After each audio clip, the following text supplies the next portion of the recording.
You spend your nights scrubbing office floors for almost nothing, invisible to everyone who walks past you. You are good at making messes disappear, and you have learned that nobody ever looks twice at the tired man holding the mop. Then one night, a man in an expensive coat is waiting by your car. He says he has heard that you are discreet, that you make things spotless, and that he has work that pays more in a single night than you make in an entire year. Every instinct you have tells you to walk away, but you think of your debts, your rent, the life you somehow never managed to build. He presses a thick envelope into your hands just for listening, and you understand that you have already said yes. He gives you only one rule before you begin. You clean, you say nothing, and you never ever ask what happened or who was there. Do that, he says, and you will be rare. Break it, he adds quietly, and you will be the next job. He texts you an address and a time, well past midnight. No names, no questions, and absolutely no police. Just a door that will be left unlocked and a mess that has to vanish completely before the sun comes up. Your hands are shaking on the wheel as you drive through the empty city toward whatever is waiting for you. You keep telling yourself that it is only cleaning, and somewhere deep down, you already know that it is not. The door is unlocked, exactly as promised. Inside, the air is wrong somehow, heavy and metallic, and a single lamp burns in the far corner. You stand in the doorway with your bucket, and then you force yourself to step inside. You do not let yourself look too closely at what is on the floor in front of you. You have been told what to do, not what to feel. So you snap on your gloves, you lay down your plastic sheets, and you simply begin. For hours, you scrub and bag and wipe until there is no trace left that anything ever happened in this room. The work is brutal and silent, and the only sounds are your own breathing and the slow, wet drag of the cloth. By dawn, the room is cleaner than the people who hired you will ever be. You stand back and look at your work, and a terrible part of you feels something you never expected to feel here: pride. A different man meets you outside and hands you an envelope so thick that it will not fold. He nods once, says only the word good, and then he is gone. You sit in your car as the sun comes up, richer and emptier than you have ever been. You go home, you shower until the water runs ice cold, and then you lie awake staring up at the ceiling. You keep your eyes shut tight, but the room is still there, waiting for you, every single time the darkness comes back. You swear to yourself that it was a one-time thing. Then the phone buzzes again, just 3 nights later, the same unknown number, the same address and time. And you realize that with people like this, there is no such thing as one time. There are rules you are never actually told. But learn very fast: never arrive early, never be seen, never keep a souvenir, never recognize a face. And above all of them, never let yourself wonder who the person on the floor used to be. You get frighteningly good at it. You learn which chemicals erase what, how to make a room forget, how to become a ghost who was simply never there at all. And the better you get, the more often they call. You begin to glimpse the edges of their world, the silent drivers, the expensive lawyers, the still men who only ever watch the door. Nobody uses any names, but somehow they all know yours now. You belong to them, even though no one ever said it aloud. The money slowly becomes a problem all of its own. It fills a shoebox, then a drawer, then the inside of a wall. You cannot spend any of it without dangerous questions, so you just watch it grow. A hidden fortune earned in rooms you can never speak of. Then one night, you catch your own reflection in a dark window, gloves on, black bag in hand, and you do not recognize the man looking back at you. Somewhere along the way, without ever deciding to, the cleaner became part of the crime. You start to read the rooms the way other people read pages: an overturned chair, a shattered glass, a phone still glowing on the floor. You never ask what happened, but the rooms tell you anyway, in a language you desperately wish you could forget. Some of the nights are simple, some of them are not. There are scenes that follow you all the way home and sit silently at the foot of your bed, scenes you know you will be cleaning inside your own head for the rest of your life. The most frightening part is just how normal it all becomes. Your hands stop shaking, your stomach stops turning over. You catch yourself quietly humming an old song while you work one night, and that calm terrifies you far more than the fear ever did. In one home, taped neatly to the fridge, you find a child's crayon drawing of a smiling little family. You are not supposed to feel anything at all. You clean carefully around it, you leave it exactly where it was, and you never quite sleep right again.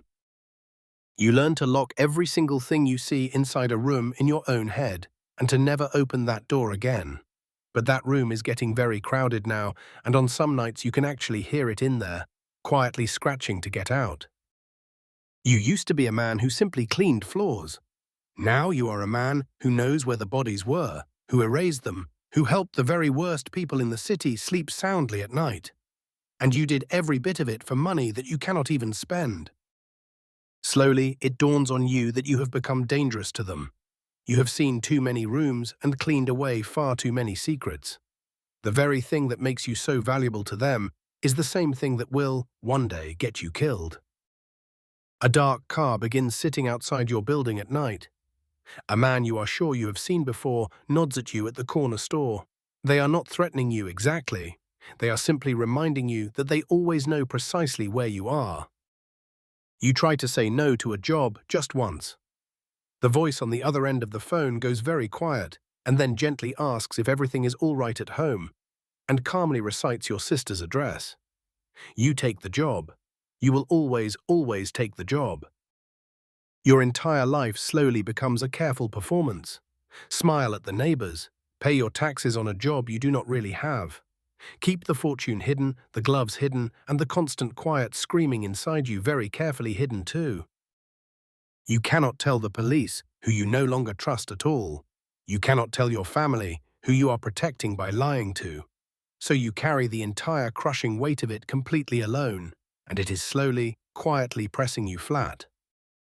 You finally understand the true shape of the cage you walked into all on your own. There is no resigning from this. There is no quiet retirement. There is only the next call and the next room, right up until the night they decide you have cleaned your very last. Then one night the text comes through, and the address on the screen makes your blood run cold. You know that building, you know that exact floor. You have been there before, in your old life, back when you were still just a man who cleaned. You drive there praying that you are wrong, that it is just a coincidence, that the world simply could not be that cruel to you. But the closer you get, the harder it becomes to breathe, and the more terribly certain you become that it is not. You stand outside a door you have stood outside before, in much better times. Your black-gloved hand hovers there over the handle. Everything inside you is screaming at you to turn around right now and run. And then you go in. Inside is a room that you recognize and a job that you cannot possibly do because you know exactly who used to live here. You do not look at the floor. You cannot. You just stand frozen in the doorway as your two separate lives finally, violently collide. For the very first time, you break the one rule that ever truly mattered. You let yourself wonder.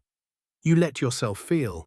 And in that single unbearable moment, the careful hollow ghost that you spent years building quietly shatters into pieces. And then, because you have no choice at all and absolutely nowhere left to run, you do the single most horrifying thing you have ever done in your life. You snap on a fresh pair of gloves, you lay down the sheets, and you make even this disappear. After that one night, something inside of you is simply gone for good. You still go through all the motions, you take the calls, you clean the rooms. But the man who used to flinch, the man who used to feel, has finally been scrubbed away too. Quietly, carefully, you begin to plan an escape, a packed bag hidden by the door. Your cash split between 3 secret places, a one-way bus ticket to a far city where absolutely no one knows your name. For the first time in years, you let yourself imagine being free. But men like these did not survive this long by ever missing things. The night before you plan to finally leave, a familiar dark car is parked right outside, its engine running quietly all night long. They are not asking you to stay. They are simply letting you know that they know. They give you one more job, and this one is unmistakably a message. It is harder and colder and far closer to home than any before it. They are testing whether the cleaner they made still truly belongs to them, or whether he has become a problem to be cleaned. You stand right at the edge of everything you have allowed yourself to become, holding that address in your shaking gloved hand. Do the job and stay their faithful ghost forever.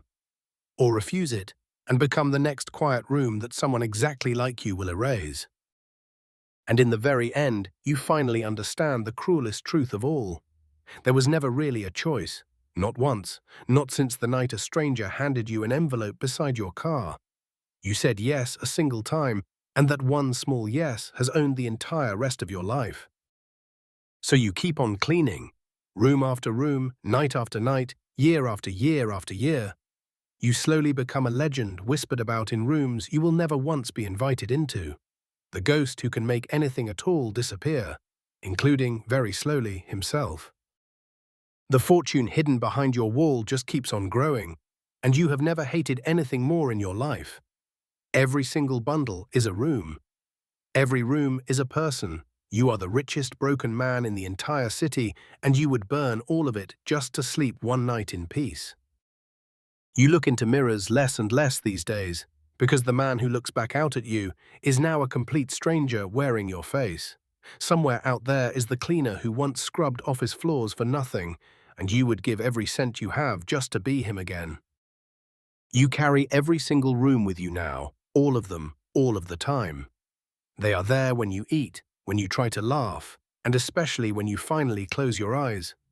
The mob paid you very well to make their messes disappear. No one ever once told you that you could not clean your own. This is what it is truly like to clean for the most dangerous people alive. It is not the blood, and it is not the bodies, and it is not even the constant fear.